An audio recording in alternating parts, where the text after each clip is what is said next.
Hello, good evening and welcome to the HR Observer webinar. My name is Rami Bayur and I'm the curator for the HR Observer, and it gives me great pleasure to welcome you to the webinar this evening.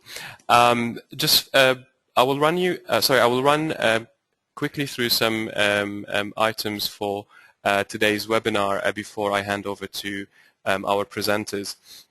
I have just a few housekeeping notes to go through to make sure that your experience this evening goes as smoothly as possible, and then I will hand over to our presenters who will walk you through today's webinar that will conclude with a Q&A session with them.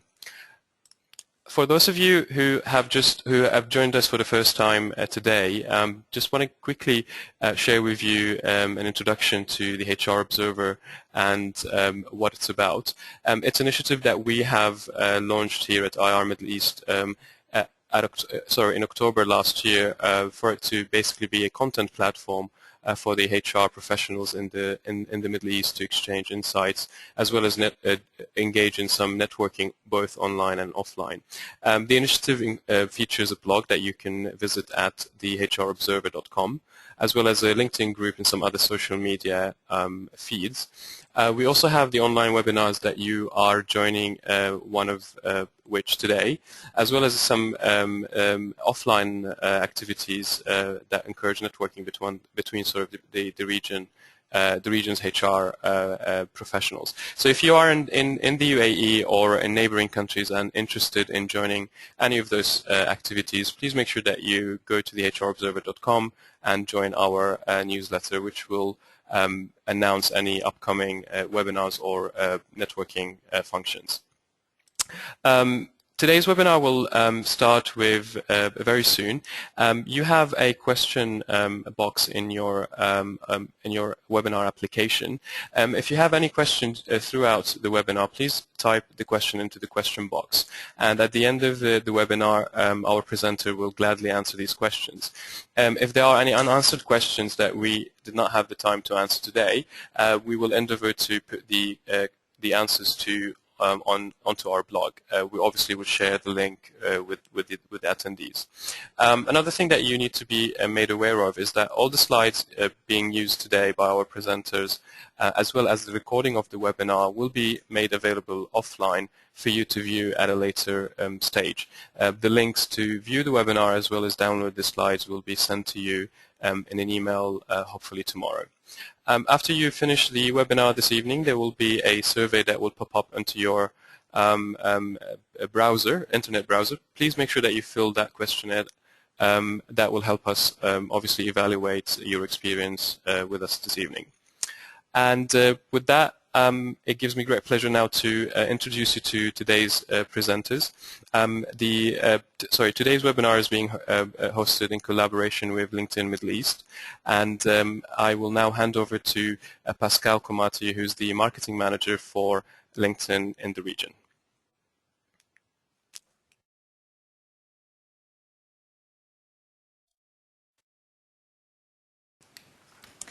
Great. Thank you, Rami. So good evening, everyone. We're really excited to be here today on this joint webcast with the HR Observer. This is the first time we do this. So some of you might already know, but LinkedIn has opened their doors in the Middle East in 2012. So we're based in Dubai, in Internet City. So if you ever pass by there, you're going to see a big LinkedIn logo. Watch out for that. So I'm Pascal, and I'm the marketing manager for LinkedIn Talent Solutions in the Middle East and North Africa.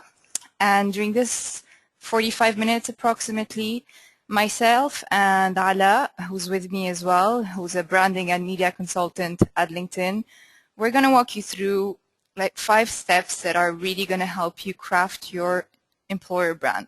So it's really tactical, giving you example, giving you, the really exact thing that you should be doing in your company to really tackle that subject. So let me just, before we start with the tactical part, let me just explain why we're here. So we conducted a survey in 2012 among 3,000 talent acquisition leaders in 15 countries around the world. And our survey showed that 83% of recruiting leaders believe employer brand has a significant impact on their ability to hire top talent. That's a pretty high number. And another thing is that it's not just a matter for large companies, it's also something that is relevant for smaller companies. So as you can see, 2 out of 3 companies with under 500 employees described employer brand as a top priority for their organization. And 69% actually agree that employer brand is a top priority for their organization. So if you wanted more details, you can see there's a link down on the bottom of the page. You can download the full study and you can get more details about this. So why should you invest in your talent brand? We also created another research with our insights team, and that revealed that a strong employer brand can reduce your cost per hire by as much as 50%. And it will also boost your employee retention rates by as much as 28%.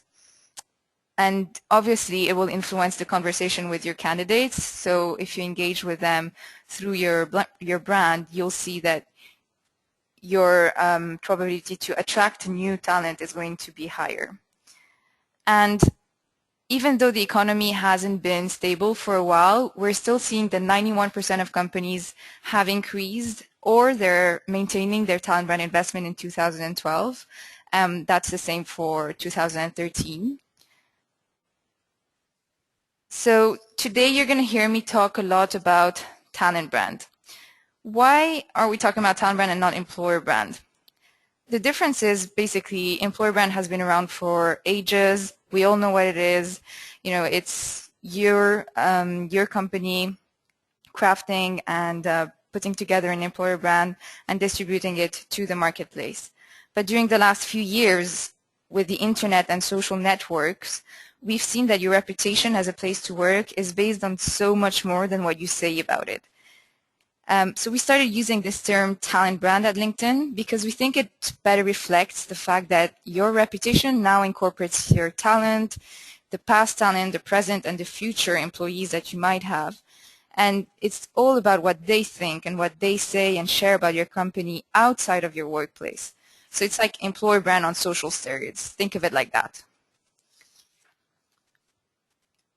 Now, enough of me talking about talent brand and social brand. Let's get to the point. Let's give you the 5 steps that we as LinkedIn recommend you should take in your company to build this talent brand.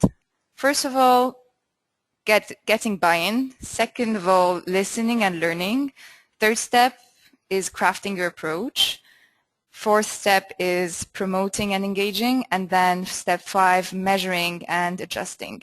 So I'll be talking through step 1 and 2, and then Ala is going to take over step 3, 4, and 5. So the first step is getting buy-in. This is the most important step, to be honest, if I may. So it's really making sure that you're getting buy-in from every single one of your key stakeholders. So there's 3 things that you can do to help achieve this goal. First of all, start at the top. Your CEO and the team behind them are the people that you want to talk to, and these are the people that are going to be, your active contributors. You have to keep them on board from the beginning. So how do you do that? You should arm yourself with data. By data, I mean universal facts. These can be taken from, general research about recruiting, about the latest trends that you've seen. One of them is the employer brand playbook. This is what we are actually talking about today, and you're going to receive the full link to download it later. Rami will send it to you. Those are universal facts, but then there are also LinkedIn insights. So if you're customers of ours, you're going to have access to a lot of data about your company. So ask your LinkedIn representative to send you those numbers, the number of employees with your profiles, the aggregated number of connections. All of these are available on LinkedIn, and we are a huge database, obviously, so you can get a lot of information from there. And then last but not least, you can also share your own recruiting metrics. So you can know where you're struggling at, where you're attracting strong candidates, and where you're losing candidates. Now, in addition to approaching the C-suites and using data to win them over, you'll also want to bring partners to the table. So it's not just about HR, it's also about communications, marketing, IT. So you should really create a cross-functional team that will build a strong talent brand. So these are the 3 ways that you can start with. So this is the step 1. Step 2 is listening and learning. Now, in this step, the process is all about listening. Before you craft an employer brand, you need to understand what your target talent thinks of you today. And you can do that by auditing what's out there and understanding the current experience that talent is having with your brand today. So a few things that you can do here is you have to do your research, understanding the who, the what, the when, the where, and the how. Now, research can sound a bit scary sometimes, but there's plenty of ways that you can gather feedback, and we're going to share it right now. First of all, let's start with performing an audit. That's the first thing that you should do before you start looking and listening and researching. So the audit is going to be through your candidates, but also through your employees. So why don't you go through the recruitment process step by step and see how your talent brand looks from the shoes of your candidates and your employees themselves. So one thing that we advise people to do is review all the material that candidate can access across print, online, social media, and then also put your employee hat on and do the same with new hire materials, the intranet, company events. You can also use traditional print and digital assets on social media platforms. And then you can review the unofficial conversations taking place online, in places where others drive the discussion. So this is a checklist, but obviously it's not, it's not everything that you need to do. You can do part of it. You don't need to do everything, and you can add something from your side. Again, this is going to be shared, so you don't have to take notes while I'm talking. So let's talk about the who. When it comes to thinking about who, you should start with your current employees because they know your brand best and they're the easiest to reach. So just think about the subgroups that are most important for you. And for instance, let's say that you want to increase your hiring success among software engineers or new graduates. Then you should make sure that you have a way to isolate those populations in any research you're doing, so you can look at their answers alongside the masses. Next thing, you should tap into people that are outside your company. So it's great to talk to your employees, but it's also great to talk to candidates that might have declined an offer that you've made them. So these are people that can give you great feedback about why they didn't take the job and why maybe you should position yourself in a different way. Now that you tackled the who, let's talk about the what. So in terms of the what here, you're going to want to figure out what you want to ask to your audience. What are they looking for in a career, why they stay, and where they thinking your talent brand is most lacking today. So these are the 3 questions that you might want to ask either your employees or candidates that are external to your company. Some of the questions that you can ask as well are, I'm not going to read through all of them, but these are very detailed questions to your employees and to passive candidates. I'll skip through these now. Now let's talk about when. When is it a good time to listen? My advice is always. There's no hard and fast rule. Employer branding is always listening and changing. It depends on where you're at in the market. So if, let's say, you're penetrating a new market, then you need to reassess your employer brand. So there's also, there might be a change in the strategy or the leadership. There might be a decline in hiring results. And that's where, you're going to say, hey, that's the time where I'm going to start to look at my employer brand. So the last thing is where and how to do it. So that's the trickiest part. Research can be very expensive sometimes, but there's other ways that you can do it. You can do focus groups, you can do one-on-one interviews, you can do surveys, and you can even do suggestion boxes. So for internal audiences, employee surveys are great. They don't cost much, and usually you'll be able to segment your audience easily. And for external audiences, your best bet will be to partner with someone that conducts a custom research, such as Universum or TNS. If you don't have the budget for this, then you don't need to, don't freak out. You can do this in another way. You can just call back candidates and just ask them why they didn't continue the process, or just use a SurveyMonkey account to set up surveys. Great. So now that we've done all the listening and we've gone through step 1 and 2, we need to pull all of this together and think about where are the inconsistencies. Do your material match what your research says? Second, how does the feedback vary by audience? Are there any patterns that emerge? Are there any major anomalies? And then third, what are your biggest issues to resolve? It's important that if you learn something unfavorable, you address it.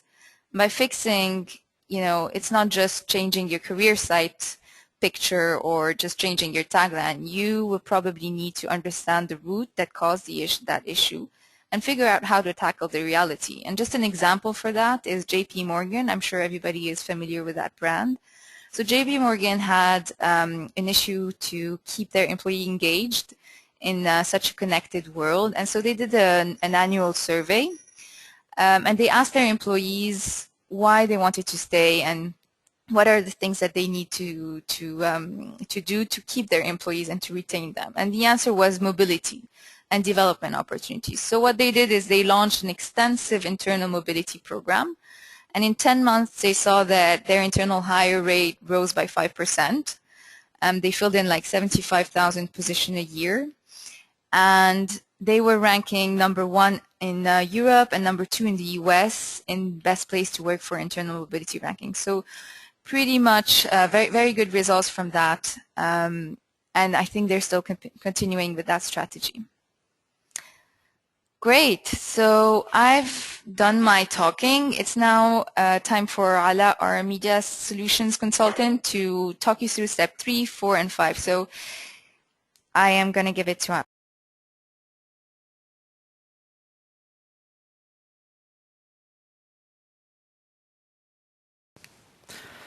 Thank you, Pascal. Thank you, everyone, for joining. So, as actually Pascal mentioned, I'll be going through step 3, step 4, and step 5, which are basically crafting your approach, promoting and engaging, and as well measuring what you've done. So let's talk a little bit about how you want to craft your approach to build or refresh your talent brand messaging and measurement. So authenticity is everything. For example, at LinkedIn, we believe so. You can see pictures of some of our colleagues from different offices around the world celebrating an event in their own way. So in step 2, we advise you to listen to and learn from your target talent, whether that's your current employees or your future candidates. That gives you a picture of what people actually think today. Now consider what you want people to think about your organization. Is it feasible based on the reality? How does your communications team position the company? What does the company aspire to be as an employer? What does your research tell you talent actually thinks about you? Based on that, you can redefine your message. And you do so, as you do so, be real, be consistent, be personal, and most and foremost, be brave. So when being real, what you say about your company must be true for your employees. If not, they'll see through you, and so will the marketplace. Example, dividing your desired messages into 3 buckets. What can you definitely back up? What's true in some circumstances, and what you'd like to say but can't just yet. Consistent. Think about how to align this messaging with your company's overall brand. There should be strong consistency between the two. Personal. Go back to the individual stories gathered during the research phase. Stories are more easily remembered and are motivational for employees. Those who feature will be proud to participate. Be brave. It's not all roses. So sometimes what you wish you could say is just too far from reality to run with.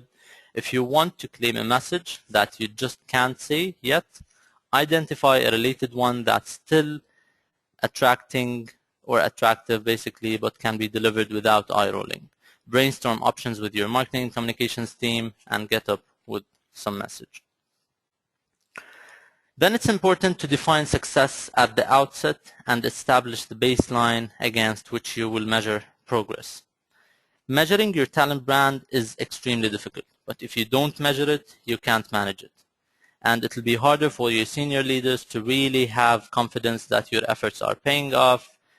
So for instance, here are some example or sample goals that you might want to think about setting, such as offer acceptance rates, attrition, improving employee survey ratings, and so on.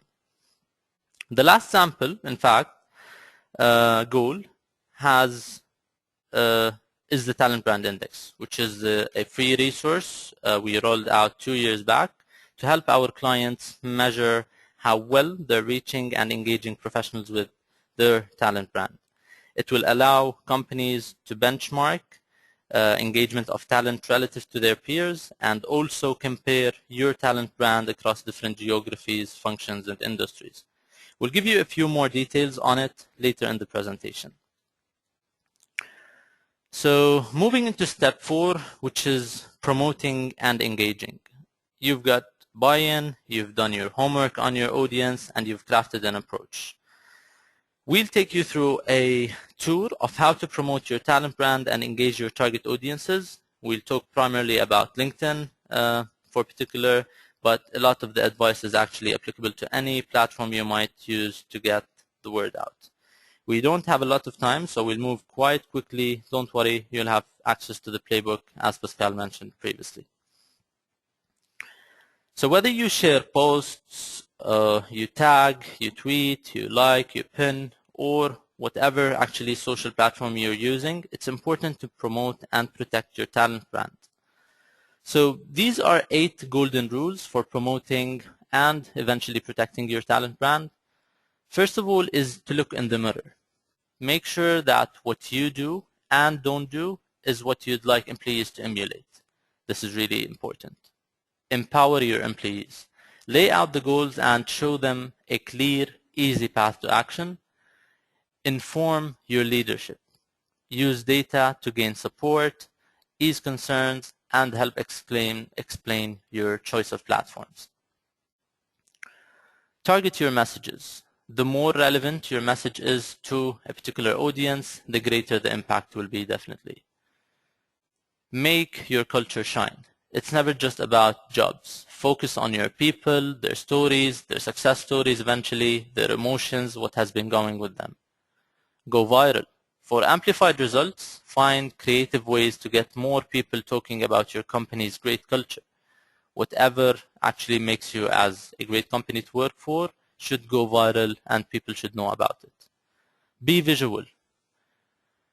Bold and colorful images, graphics, charts, presentations, and videos can bring your brand to life. Make sure always you're actually making people engaged with such content. And last but not least, don't bite off more than you can chew. So baby steps. Take every social platform at once. Don't just try to manage all of them at once in case you're not capable of. Okay, so on LinkedIn, the first thing you'd do is upgrade your profile. Here's an example of our talent acquisition manager, Brendan Brown. Your profile is the first place a candidate will go after receiving your email or seeing you viewed their profile. So it represents a prime branding opportunity for yourself. Set up your own profile as a model for your employees and have the rest of the recruiting team follow. Treat personal status updates like a megaphone to further spread the word about your company. And look who's got the perfect recruiting profile. To drive home the importance of your profile and those of your teams, ask your LinkedIn rep for data on who's looking at your profiles. For instance, 140,000 non-LinkedIn employees looked at the profiles of our employees. That's a lot of people, and you can also know what's their current roles and if they would fit the profile of the person you're looking for.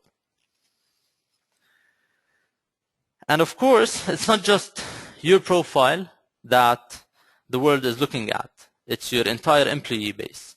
Every employee on LinkedIn is an opportunity to brand your company as a great place to work.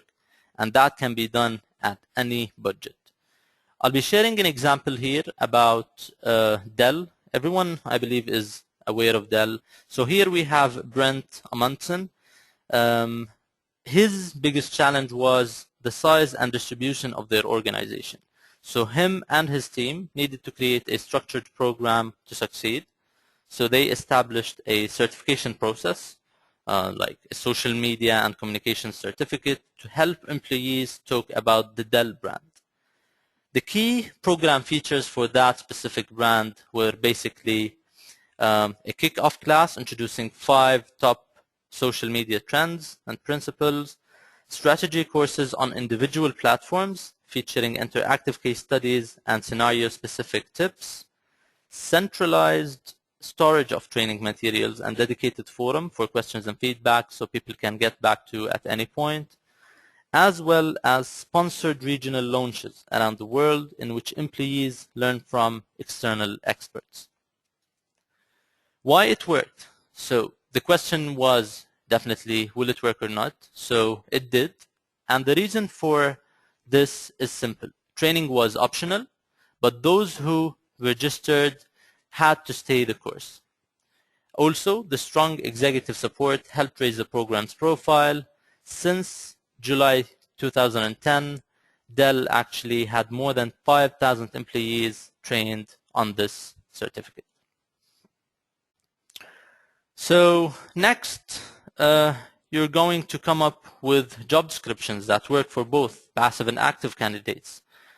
Here are 3 fun facts for you. In fact, not as funny as you would imagine. They're interesting enough, I guess. So 75% of working professionals around the globe are considered passive candidates. Here I would stress about the fact, let's go local to a certain point. When it comes to the United Arab Emirates, 44% of the professionals are actually passive candidates. So we're talking about a good batch of people who are actively looking for jobs in the UAE, and I would imagine this applies to the rest of the region as well. 85% of professionals are fine with being approached with relevant opportunities, meaning like they don't mind actually a recruiter approaching them, telling them about an opportunity that they might be interested in. Speaking of the UAE, that would probably be the same. It's in fact higher. So it's 89% of the professionals based in the United Arab Emirates are actually open to receiving relevant opportunities. And last but not least, 50% of job applications on LinkedIn are coming via anything but search, which means they're actually getting the jobs pushed to them rather than themselves looking after the opportunities, which makes sense about the whole passive versus active candidates on LinkedIn. So that leads us to a set of tips on how to make sure your job postings are really irresistible on LinkedIn. The reasons are part science, part art. So when it goes to the science part, avoid overly creative job titles. Stick to normal ones, standard titles, and keywords commonly used in profiles and job searches. This helps LinkedIn's special algorithms match and deliver your job postings to the most relevant active and passive candidates.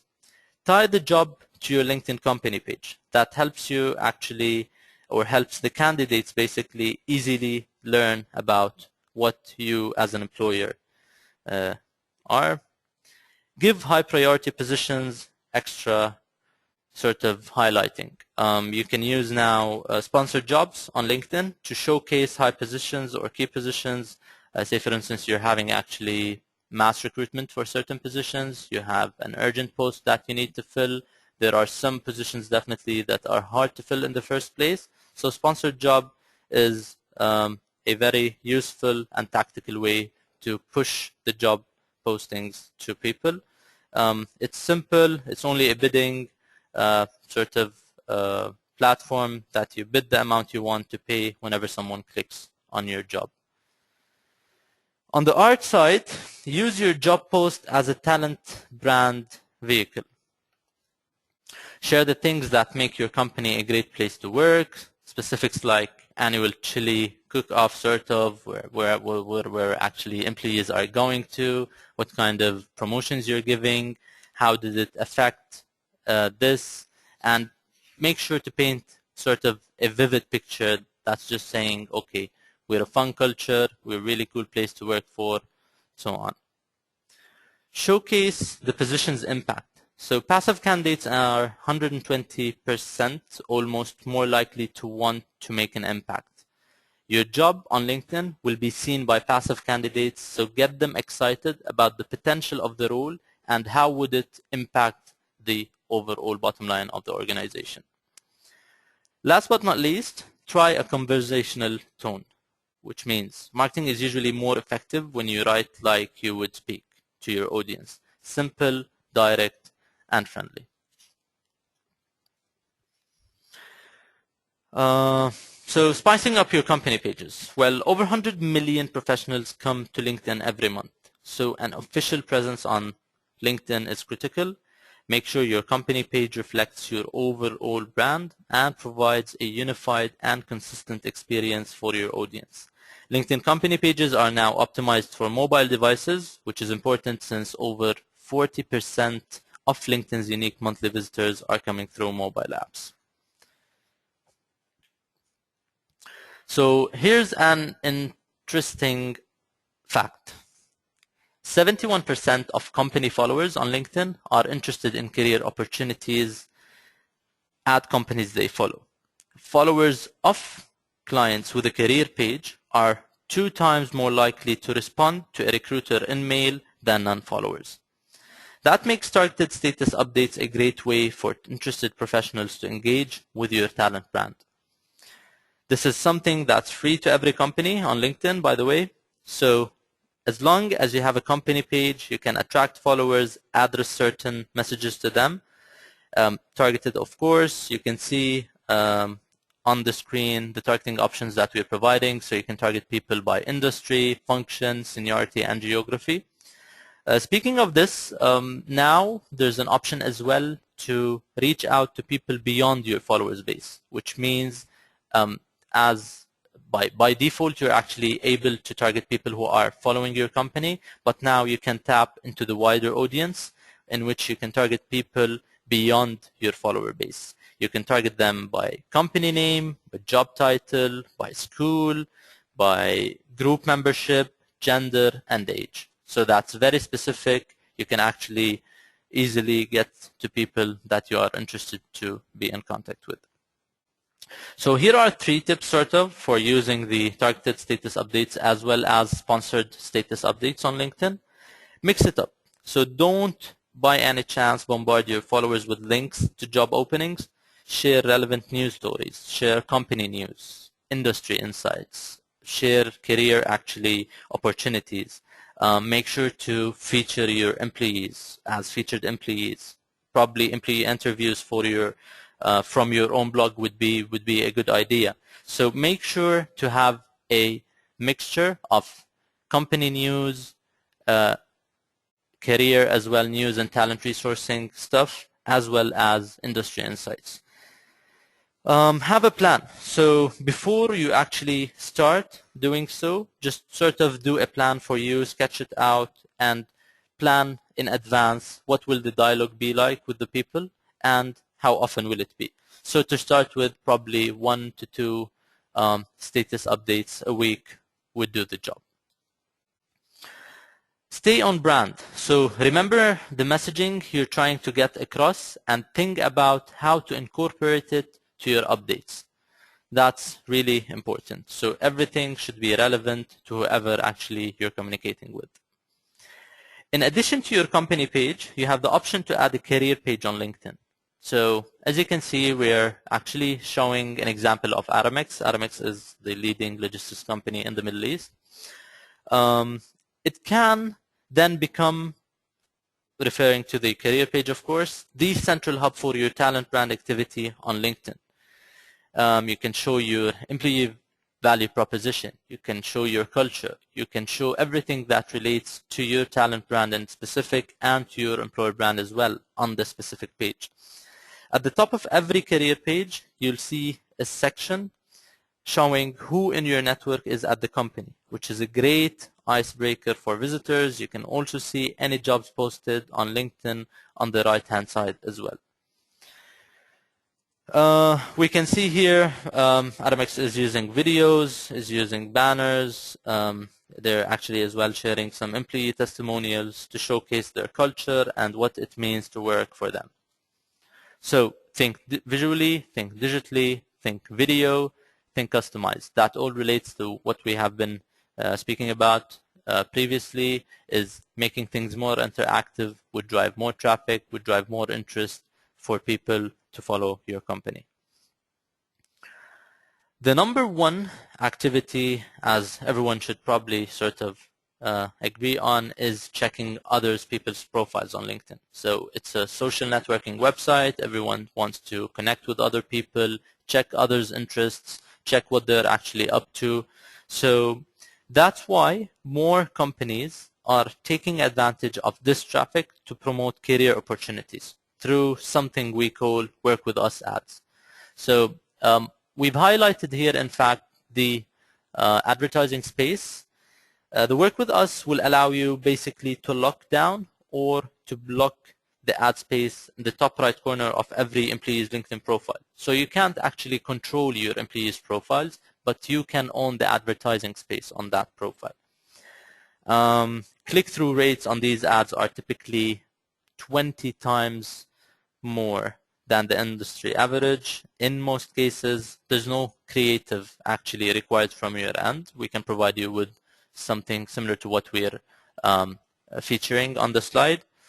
So it's a smarter way to invest in diverting high-quality traffic to your opportunity. Something to note here, people who usually check others' profiles would check people within their relevant industry, function, and interest. So I would be checking someone within my industry rather than just checking someone who's working in a different industry. That makes sense for you to lock down this advertising space and promote your talent brand through it. So this is one of my favorite ideas here, which is partnering with your employee base by inspiring them and unleashing them as your ambassadors. Here are 4 tips to make your employees your ambassadors. First of all, let's ensure always our top executives are on board. Getting the C-level management support to drive widespread participation is key and crucial. They're our role models always, and whenever we have actually key decision makers of the company on LinkedIn, that would drive everyone to join as well. Encourage, share, and tell. Share stories, pictures, and company events across a variety of media as explained previously. So you can do that through images, presentations, and videos, so that we make sure our employees and followers as well can repost and drive viral discussion about them. Educate employees on your brand. So we need to start from the inside always. Let's make sure our employees really understand our brand so they are actually better ambassadors later on. Monitor for success. Measuring engagement and creating action plans to build foundation of engaged, enthusiastic brand ambassadors. So if you can't measure it, you can't manage it. Last of all, so basically we know we're not the only one in town, and there are plenty of other social platforms that you might want to explore as part of your talent branding efforts. Facebook, Twitter, SlideShare, Pinterest, YouTube are actually some examples. However, it is important to distinguish between those professional and personal networks. Personal networks are where people go to spend time, basically. They're looking to socialize, be entertained, so they're there to kill time. While on professional networks, they're actually looking to invest time rather than just killing time and spending it. So they're working with a purpose or an aspiration. You can see the difference very clearly. Professional networks are driven first and foremost by maintaining their professional identity and reputation. So whenever you're on a professional social network such as LinkedIn, you're actually promoting your professional brand, your personal professional brand. They also want to make useful contacts, search for opportunities, and keep up to date for their career and actually news. What this means for you as brands is that by understanding the mindset of users on each network, you can align how relevant the content should be on each and every one and what to deliver for each and every one as well. So the tone, whenever I'm actually addressing people on a professional network, would be much more different than on a personal network. So the last piece of today's presentation is really important, which is measuring and adjusting. So as I mentioned previously, if you can't measure it, you can't manage what you're doing. So in our global state of employer branding survey, which we did last year, only 1/3 of the 3,000 plus talent acquisition leaders we spoke to said they consistently measure the employer brand. So that's a very low ratio, in fact. So clearly, this is a pain point for many organizations. We thought we'd share some ideas on how to nail this final last step.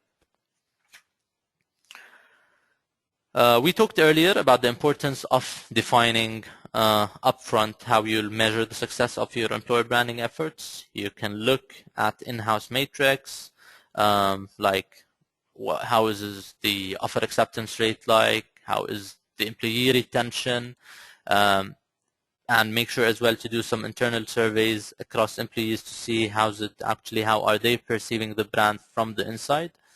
Because as I said previously, your employee is your ambassador. Whether it's an online or an offline relationship, we should make him always happy. So it's better to understand the impact of what you're doing, and you can also leverage the Talent Brand Index, which I'll explain in a moment. At LinkedIn, basically, our most important metrics are measuring awareness that LinkedIn is hiring. Also, what does it mean to work at LinkedIn? So these are two main important sort of key KPIs for us to see are we doing well or not. If there's a company which has real brand issues or need to evolve, understanding the gap between your internal versus external sort of perception of your brand is really key. The more awareness basically of LinkedIn as a place to work goes up, the more people understand what it means to work here. The better we are engaging potential talent with our talent brand. That means if people are actually perceiving LinkedIn as a better place or as a great place to work for, then we'll see that people are starting to understand what our culture like, and then we can measure sort of or agree that we're doing a good job of what we're doing. So we've actually mentioned the Talent Brand Index a couple of times during today's webcast, and I just wanted to take the last couple of minutes to explain a little more about this free resource that we can make available to our clients. So as you can see on, in fact, the slide, we have a talent brand reach. So I'm giving only an example here. Say, for instance, what do I mean by a talent brand reach in the first place? So talent brand reach are the people who are interested in my company as an employer, meaning they're like viewing my employee profiles, connecting with my employees. So if we get an example of having 1.8 million members in talent brand reach, okay, this is my total reach. However, who are the people who are engaging with me as a brand? Meaning, who are the people who are researching my company, my career page, following my company, viewing jobs and applying for them? These are the people who have engaged with my brand as a company. So in this example as well, I'm giving around 260,000 members who have engaged with my brand. So how would we measure that? We'll just get the talent brand engagement, which are the people who engaged with my brand, and divided on actually the total audience reach that I have, which will get us a percentage eventually. And this is actually a benchmark that you can do across industries, across geographies, across functions, across seniorities. So probably people in the UAE are perceiving a certain company as a great company to work for. However, in some other regions, they're not. Maybe senior people in a certain org are actually seeing X company a good company to work for with a good mission and vision. However, junior people are not. So this actually gives you a really good indication of how to position yourself for different audiences. So the last piece that's really important is measurement and changing up what you're doing to keep optimizing. So we don't want always to just have a set plan, just do it and forget about sort of optimizing it. It's a fast changing world and we want to make sure we are always on top of mind. So we actually have more tips than the ones you see here on promotion and engagement of your talent brand. But in the interest of making sure we leave some time open for Q&A, we're not sharing those on this webcast. Instead, let's look out for your follow-up, or you should actually look out for your follow-up emails after this event, which will include a link to our full employer brand playbook.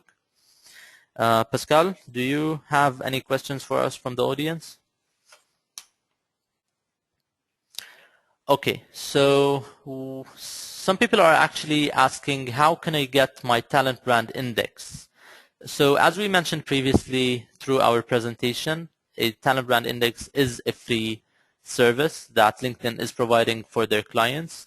So for existing clients, you can get back to your rep or account manager who's looking after your account and ask him for all the details about your talent brand index, and he'll be furnishing that for you. So we have another question as well. Okay, so an interesting question that to a certain extent has nothing to do with our topic today, but it's good. Can we link our ATS system to LinkedIn platform? Yes, you can. So LinkedIn is fully actually sort of synced with ATS platforms across different brands. So to know more information about which ATS we can actually align our system with, which is the majority of the ATS systems out there, please make sure as well to get back to your account manager and ask what we can do.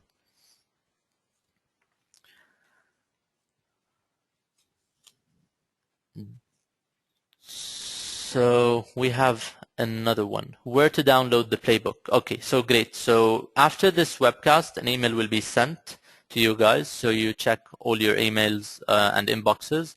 This will include a link that will actually get you to download the full employer brand playbook by LinkedIn.